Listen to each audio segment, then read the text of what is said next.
A Song for Silas by Laurie Wick, Chapter 36. The door slammed as Silas exited the kitchen. Amy stood near the table trying to decide if she had imagined what had just happened, or if it had been real. Her father and Silas had been outside working, and Amy had washed the kitchen curtains. Stretching on the tip of her toes, she was rehanging them when she heard steps behind her, and then Silas's hands covered her own. She let her own hands drop, and he easily adjusted the rod, but she was unable to move with Silas directly at her back. She thought nothing of this until Silas finished the job and made no move to step away. With his hands still high on the wall and his chest brushing her back, he bent his head slightly to the side and waited for Amy to look up at him. When she did, he spoke as if there was nothing at all unusual about their stance. "Did you need help with anything else?" "No." Amy's voice was higher pitched than usual. Silas moved then, bringing his face down until his nose nearly touched her temple. Amy stood, frozen. "Your hair smells nice." This said, Silas straightened. "Well, I best get back to work."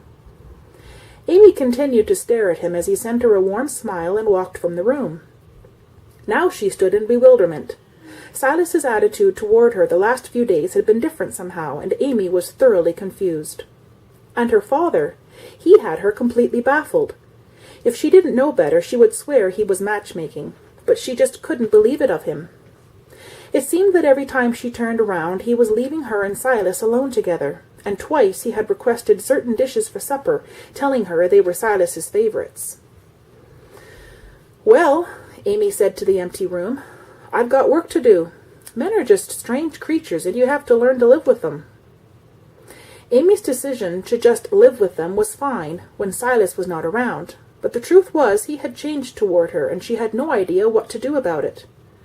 For most of the day he was in the fields with her father, but those times when they were together his actions could no longer be considered brotherly.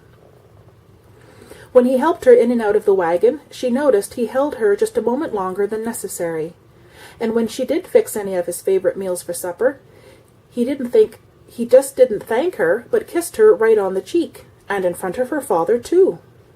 The real surprise came over 3 weeks after Silas arrived, and right after he returned from a trip into town.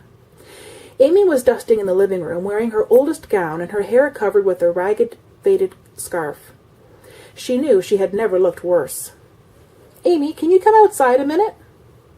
"Oh, Silas, you're back. Did you get everything from town?" "I got everything on the list. Could you please come outside a moment? There's some... Oh, Silas, do we have company? I look terrible. This dress is filthy." Silas could see he was going to get nowhere asking her.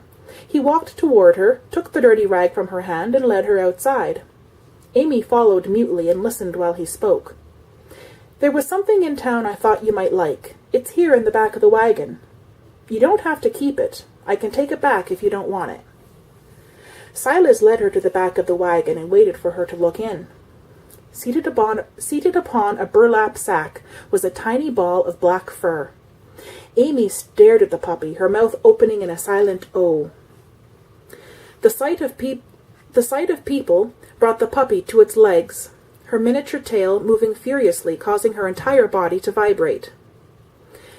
"She looked like she needed someone to love her, and I thought you would be just the person." "Oh, Silas!"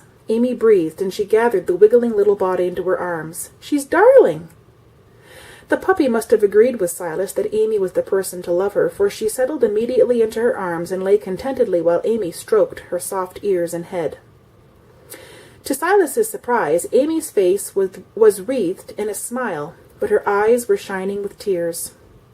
Silas's heart overflowed with love for her, and he took a step toward her, wanting with all of his heart to kiss her and declare himself. Amy panicked when she saw his intent. "What shall we name her?" She nearly shouted at him and then took a step backward. Silas looked at her for a moment as though he had no idea what she was talking about. "The puppy, Silas. What shall we name the puppy?" Silas jerked as though stung, realizing what he had nearly done. His face flooded with color, and moving to unload the supplies to try and hide his embarrassment, he thought, "What a fool you are, Silas." Her liking the puppy doesn't change the way she feels about you. I'm glad you like the dog, Amy. I better get these things unloaded. Amy stood mute, not knowing what to say, as he loaded a sack onto his shoulder. Silas evidently didn't feel words were necessary. As soon as his arms were full, he walked away without a word. Another job? Are you sure? That's what the note said. But we haven't heard from him all summer. I know, and we haven't had any money either. Are we doing it? Yeah, we'll do it. Maybe this time we'll see who he is. Yeah, maybe. When do we go? Tomorrow night.